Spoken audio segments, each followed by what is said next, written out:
जब एसिडिटी होती है ना, समथिंग ऑन द गट, कभी कभी हमें एक्चुअली पता नहीं चलता कि हमें क्यों खांसी आ रही है, कोल्ड नहीं होता, फीवर नहीं होता, तो एसिड रिफ्लक्स जब ऊपर शूट अप करता है ईसोफेगस में, इरिटेशन कॉज करता है, उसकी वजह से खांसी आती है।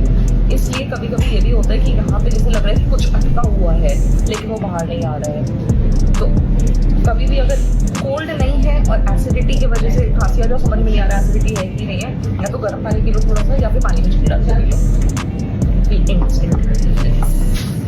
आज ही आपकी सारी दिक्कतें दूर हो जाएंगी।